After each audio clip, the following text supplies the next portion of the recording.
Hello everyone, welcome to my channel. Please subscribe and keep watching more details. The bold and the beautiful spoilers. Will Ridge reunite with Brooke after their mutual betrayal? Things aren't looking so great for Brooke Logan, Catherine Kelly Lang, and Ridge Forrester, Thorsten K. It seemed like just a hot minute ago that the two were promising each other that their relationship was permanent, and now their future is looking quite different. Brooke really doesn't seem to grasp how betrayed he is feeling, even though Ridge keeps telling her. Ridge feels like his Logan has betrayed the family by taking the CEO position, his former job at Forrester Creations. It is bad enough that his former best friend, Carter Walton, Lawrence St. Victor, and Brooke's daughter, Hope Logan, Annika Nahul, have taken over the company, but Brooke taking any position with them is a betrayal according to Ridge. Brooke is insisting that she took the CEO position in order to try and convince Carter to give the company back, but Ridge isn't buying it. Or even if he believes it, his ego is far too wounded to go along with Brooke's plan. Every conversation between the two seems to be useless because she isn't hearing what the supposed love of her life is saying. Instead, Brooke keeps downplaying his feelings and brushing off the reality. It's almost like Ridge uses any and every opportunity to end up in his ex-wife, Taylor Hayes, Rebecca Budig, bed. This time around might be a new record because Ridge and Taylor started to rebuild a future together in under 72 hours of Brooke's betrayal. It makes you wonder how much he really loves Brooke, or is it the loyalty from a woman, any woman, that he loves even more? Brooke has scolded Ridge for returning to Taylor, but then also diminishes that situation too. She just keeps saying that they'll get past it, but why does she want to? Everything is about what Ridge wants, but at this point, why is Brooke willing to settle for him? No matter how many times Ridge and Brooke split, or how much Taylor says that she has learned her lesson and won't return to her ex, we always seem to end up exactly here. These two women are always pitted against each other for a man that likely deserves neither. Do you think that Ridge will run back to Brooke? Or maybe the real question is, how long do you think that it'll take for him to dump Taylor and jump back into Brooke's beat? What do you hope happens next? The bold and the beautiful spoilers. Finn's Luna discovery terrifies him. Have he and Hayes inherited Sheila's evil gene? The bold and the beautiful spoilers and updates. Tease John Finnegan's Tanner Novlan. Recent discovery that Luna Nozawa Lisa Yamada is his daughter shakes him up for more than one reason. Not just because Poppy Nozawa, Romy Park, lied to him, but now he has to wonder if he and Hayes Finnegan, Alexander and Chase Banks, inherited Sheila Sharp's, Kimberlyn Brown, evil gene. Even though Finn himself has never entertained any kind of evil or twisted thought, or been tempted to kill, the thought of how much Luna is like Sheila gets to him.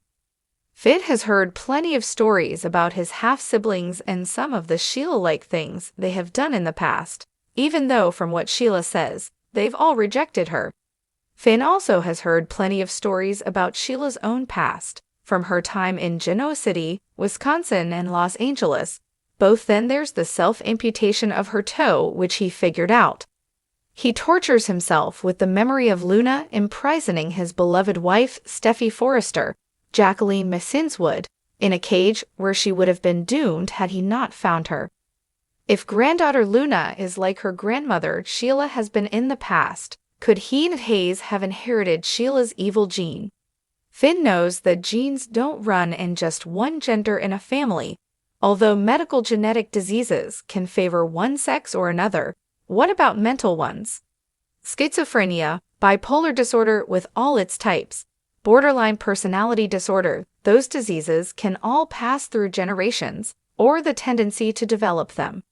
But can the tendency towards criminal behavior or evil pass too from all? He's heard about his birth mother. His maternal grandmother wasn't evil and a victim of Sheila.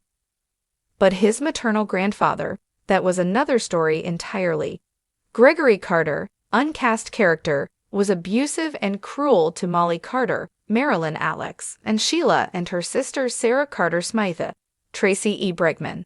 So much so, it poisoned Sheila's mind as a young child. Could her evil gene have come from him? And if so, does that mean Finn and Hayes could have it too?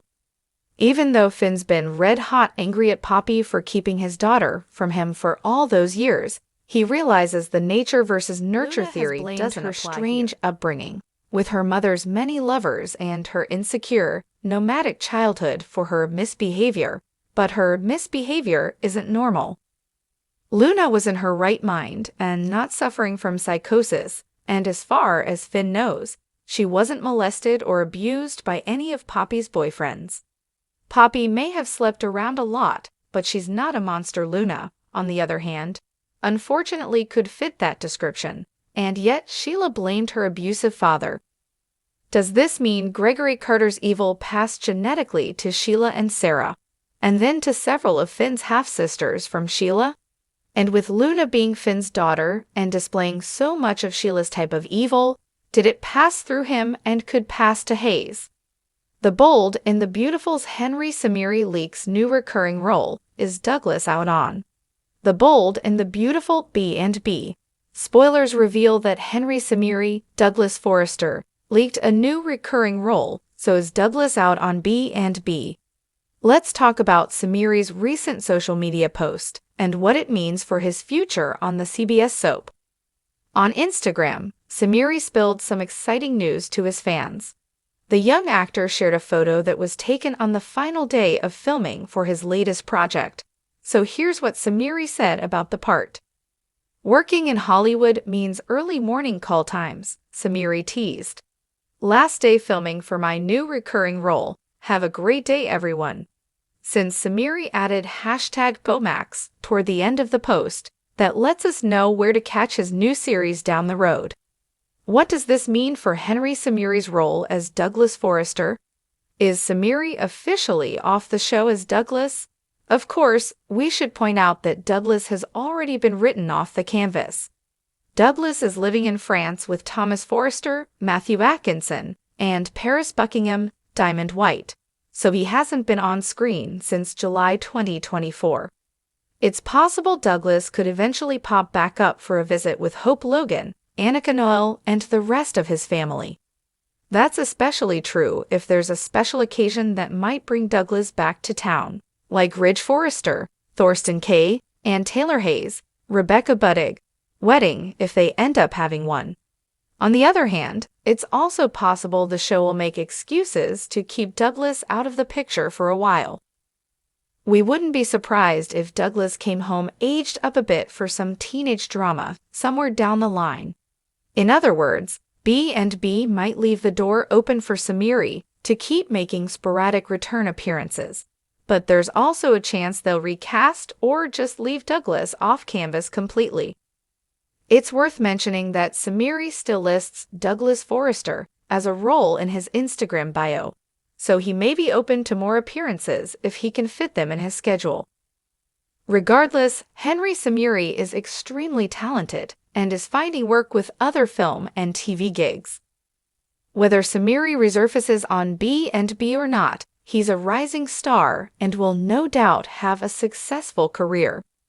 The Bold and the Beautiful spoilers say the action will continue without Douglas for now, so stick with us for more predictions on what's ahead for the character and any other cast updates.